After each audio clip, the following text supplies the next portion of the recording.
Panoorin natin ito mga idol, isang Pinoy na kinatatakutan sa Japan kung saan lahat na nakalaban ay bagsak. Lagi niyong sundan, huwag magpapahuli. Pag-usapan ni bakbakan. Isa sa pinakamahusay na Pinoy boxer na nagdala ng bandera ng Pilipinas sa ibang bansa. Ang tubong Tabaco City, Albay, si Rolly Lunas. Binansagan siyang masyusita ng mga Hapones dahil sa bagsik at tulis ng kanyang mga suntok. Bitbit niya ang record na 34 na panalo, 20 knockout at OPBF Super Bantamweight Champion. May taas lamang na 5 talampakan at 5 pulgada, pero sa loob ng ring, isa siyang tunay na halimaw. Matapos ang sunod-sunod niyang panalo sa Pilipinas at pagiging Philippine Boxing Federation Champion, napagdesisyonan ng kanyang kampo na panahon na para sumabak sa mas malaking entablado. Kaya nagtungo sila sa Japan. Unang nakatapat ni Lunas ang pambato ng Japan na si Masayuki Mitani. May 20 panalo, iisa lang ang talo at 10 knockout. Tinuturing si Mitani na future world champion ng Japan. Matibay, malakas, at hindi pa bumabagsak sa lona. Pero nagbago ang lahat nang makaharap niya ang Pinoy na si Lunas. Mainit kaagad ang panimula ng laban, habang ang mga Japanese ay nag-aabang sa pagbagsak ng ating Pinoy. お送りしてまいります。まずは藤原さん、立ち上がりの三谷を注目していきたいんですが、はい。まだ始まったばかりなんですけど、やっぱり Kita ng suntok sa kalagitnaan. そして浅田さん、序盤から注目していきたいんだ。前回は寺畑を相手に見事な2ラウンド KO 勝利。寺畑を相手に見事な2ラウンド KO 勝利。見事でした。はいただ今日ですね、先ほどもですね、三谷君の距離を、このロリがどう潰していくかっていうところが見どころだと思うと申し上げたんですけれども、はいもうロリは早速どんどん入っていってるんですね。なるほど。だからそれに対して三谷君は今対処してるっていう段階。お互い出してる。モチベーションを出した非常に苦しい幼い頃からの生活、家族を守るためのボクシング。 Mula sa solidong uppercut ni Lunas, bagsak si Mitani, nagawa man nitong tumayo, ngunit malambot na ang tuhod.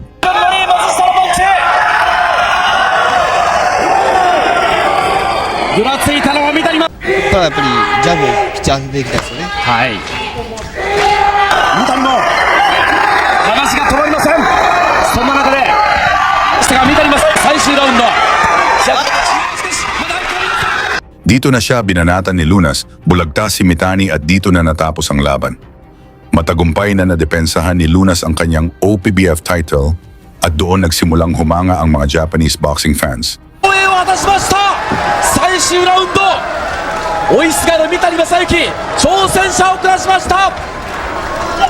Dahil sa ipinakita niyang bangis, muling pinabalik si Lunas sa Japan. Sa pagkakataong ito, nakatapat niya ang Thai champion na si Pramod Mongpimine. At dito lalo namang namangha ang mga Hapones. Hindi pa halos nakakaupo ng maayos ang crowd.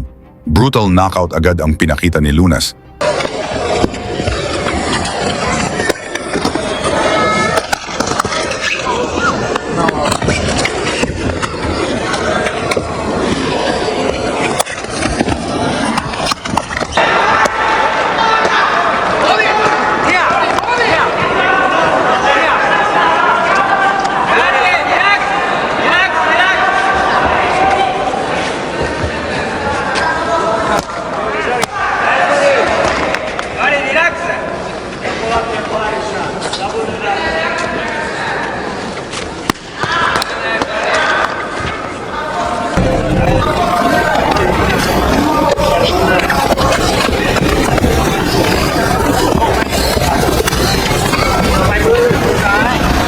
Mula sa mabilis na body shot na pinakawalan ni Lunas, bagsak si Pramod, talagang namilipit ito sa sobrang sakit at dito na natapos ang laban.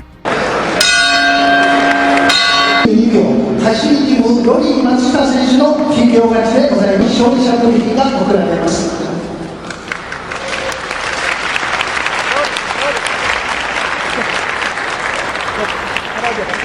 4 na buwan ang lumipas, muling tinawag ang kanyang pangalan sa Japan, ang sumunod na kalaban, ang undefeated Indonesian champion na si Rasmanuddin.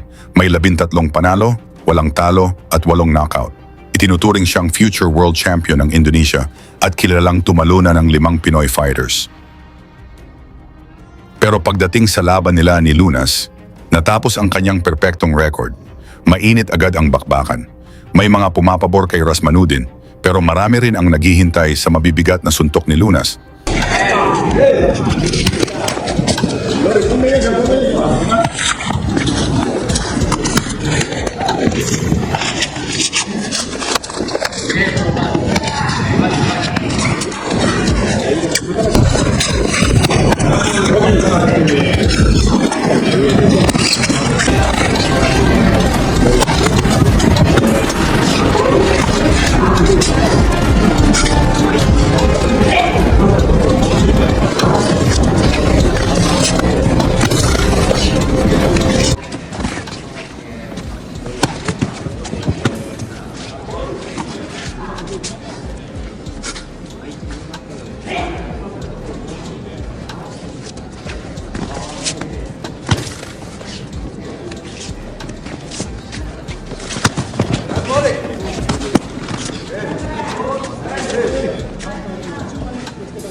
Mula sa isang solidong suntok ni Lunas, bumagsak si Rasmanudin at doon tuluyang nagtapos ang kanyang undefeated record.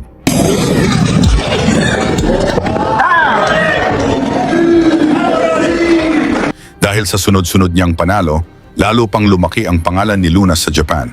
At sa kanyang ika-4 na pagbalik doon, nakaharap naman niya ang Korean amateur superstar na si Ji Hwan Lee. May 5 panalo, walang talo, at 2 knockout sa kanyang pagpasok sa professional boxing. Ginawa ang laban sa International Conference Hall, Nagoya, Japan. Ito ay para sa depensa sa OPBF title ni Lunas. Dito mas lalo silang napahanga sa tunay na bagsik ng Pinoy. Sa loob lamang ng unang round, 3 beses niyang pinabagsak ang Korean fighter. フィリピンからやってきました。ここまで40戦して31勝。とにかくこの人パンチの強さが持ち味です。左のジャブ強烈です。この階級でも飯田さんも世界に最も近い一人ですよね。そうですね。はい。左のジャブも強烈です。一方白いトランクスが韓国リー・ジーファン。いきなり巡ってきた大チャンス。本人も力が入ります。おい、顔が跳ね本人も力が入ります。おい、顔が跳ね上がった左のロブ左さすがにロリーの強打しかし Mula sa mabilis na jab ni Lunas, bagsak si Lee, nakatayo man ito ngunit hindi alam saan nanggaling ang lakas ng Pinoy. さすがにロリーのパンチでダウンを取りましたオープニングさすがにロリーのパンチ力いや聞いてたんです。まだ詰めていく右いやーもう右のストレート Mula ulit sa jab ni Lunas, bagsak ang Koreano, ngunit tumayo pa ito at lumaban. 2度目のダウン効いてますかリージーファン足効いてますよ。はい OPBF ルールは3度のダウンで試合が終わります第1ラウンドさ3度のダウンで試合が終わるのか。ロリー松下左のジャブうわ強烈だ。お左ラン試合終了。ロリー松下1ラウンドノックアウト。 Mula sa malakidlat na jab ni Lunas, bagsak ulit si Lee at dito na inawat ng referee ang laban. Isang malinaw na mensahe na hindi basta-basta ang lakas ng kamao ni Rolly Lunas. Ano sa tingin ninyo ang masasabi sa ipinakitang bangis ni Lunas sa Japan? Ikomento niyo sa baba at isama na rin ang inyong lugar para malaman natin kung saan na umabot ang suporta ng mga Pilipino sa ating mga boxers. Lagi niyong sundan, huwag magpapahuli. Pag-usapan ni bakbakan, balita niya at laban. Mga Pinoy na di nagpapagapi. Salamat sa mga suporta na lagi nandyan.